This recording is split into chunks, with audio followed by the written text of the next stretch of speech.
Hello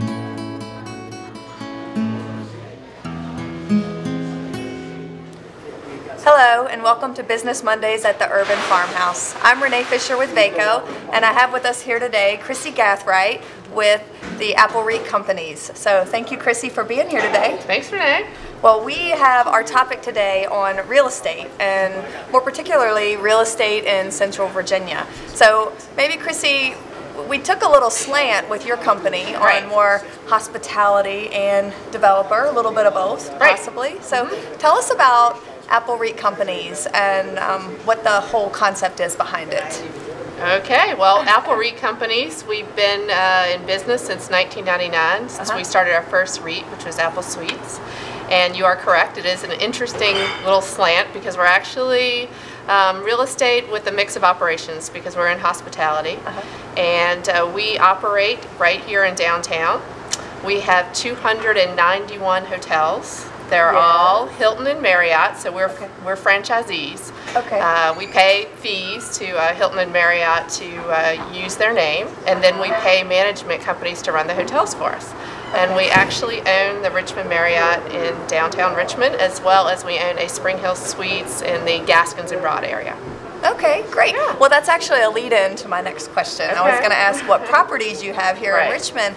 However, with that, when you took over the Richmond Marriott, how long has it been, and how has the occupancy been handled, and what have you done to promote that, I guess? Okay. When we took over the Richmond Marriott, it was around the beginning of 2008. So, yeah, I know, perfect timing, right? Actually, yes. So that was 2007 would really have been the peak for the Richmond Marriott, and occupancy in 2007 would have been in the upper 60s, probably around 69%, and the rate was close to $130. After we sort of just like the rest of its operating business, so just like the rest of the economy, we suffered a little bit through the recession.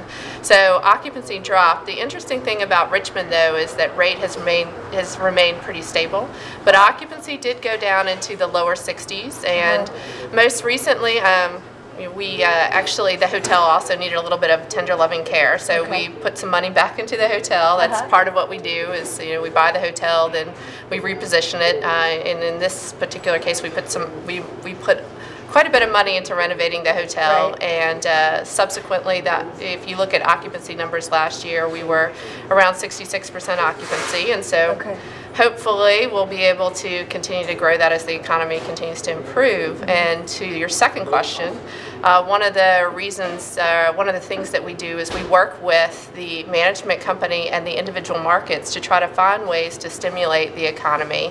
Obviously, you're going to have different business drivers, but with the city of Richmond, we want to be able to work with the city to make it an attractive destination. So not only for your businesses to want to do business in Virginia, but in Richmond specifically, but also to attract larger conventions, citywide business, and to make it an exciting place for people to want to do business. So then our occupancy increases, and when our occupancy increases, then we can grow rate.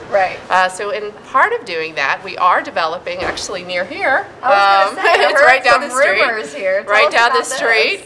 We are, and hopefully we're waiting on one last permit issue. It's been a little bit of a challenge, but it's been exciting. We are going to develop the first extended stay hotel downtown, a Residence Inn by Marriott. And it's a combo project, so it's a Residence Inn / courtyard. So you'll share a lot of the back of the house type, a pool, fitness center. Actually, we may not have a pool on this particular one. I'd have to go look at that. It may just be a bigger fitness. We're not sure. We'll get back to that. It may just be a bigger fitness center, but you'll share a lot of the. We will have two separate entrances for the courtyard guests and the Residence Inn guests. But there is some savings of using the meeting space together, the fitness center together, the meeting rooms together. And so that's going to kick off soon, and we should have that open by before Richmond 2015. So we should have it open at the end of 2014. Speaking of Richmond 2015, right? Tell me about that. Now that is the World Championship bicycle road race. Racing. I'm so not a biker. I apologize for all the enthusiasts out there. Well, and I'm not completely an expert on it, but what I can tell you is it's a huge event for Richmond, and a lot of private-public partnerships came together, and they're going to be over 26 countries, I believe, over 450,000 people expected to come into the city. And so you'll have, and a lot of it is about just putting Richmond on a better platform to healthy living and bicycling, and just to hopefully stimulate some economic opportunity for the city. And so we'll of course be housing at least some of the teams, I'm sure. Right. So that's one of the things that, again, to be able to develop in the city is hopefully you're bringing more rooms downtown, so you'll be able to bring bigger and better things to Richmond. What is your average across the country? I mean, what would a good hotel occupancy be?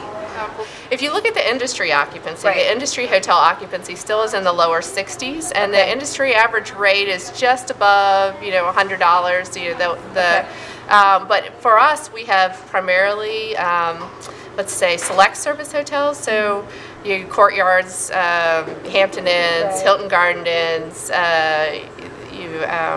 Town Place Suites. So primarily business traveler type hotels. So our average occupancy is actually closer to the mid-70s, and our average rate is above $120. Okay. So it varies. It varies on the niche that you're in. You have all different types of hotels, all different types of travelers, and the locations, everything like that. Yeah. So I would say Richmond's also. Richmond Marriot is, when I said limited service hotels, the Richmond Marriot is actually a full service hotel. It's a full service Marriott. It has convention and meeting space as well as restaurants. And so that type of hotel we have a smaller portion of our portfolio that's in that. We only have a handful of those hotels. And even for the full service hotels that we have, most of them don't have nearly that type of space. So that's a little bit different. But still, with having occupancy in the upper 60s, and a rate of close to 130. That's very respectable for that. Very good, very good. So my last question is, what is the coolest venue or hotel that the Apple REIT companies has that you could tell us about? Where is it at? What's it like? All that kind of stuff. I'll throw two into the mix. One is in New York City, and again, some of the ones I'm talking about aren't necessarily our primary niche, but we took an older boutique hotel and we turned it into a Renaissance, and it's on 57th and Lexington, so lots of good corporate business there, but also for me personally some good shopping. It's right there at 57th and Lexington. And then the other one, another hotel that's also another full service hotel. We have a hotel, Redmond Marriott. It's actually part of Apple 6, which we're selling, but it's on the campus of Microsoft.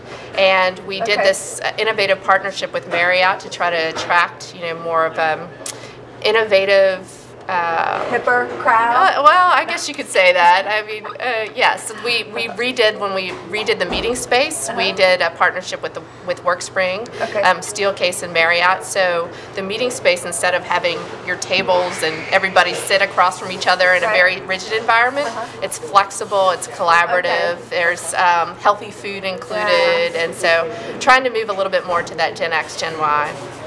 Did it work out well? So far, it's been pretty positive. We've had lots of pickup in those smaller, medium-sized groups, but it's just fun to be a part of some of those different thought processes. It keeps it unique and evolving, and on edge all the time. The different events, but it's fun. Thank you so much for telling us all about real estate and how the Apple REIT companies are involved in such great ventures here in Central Virginia.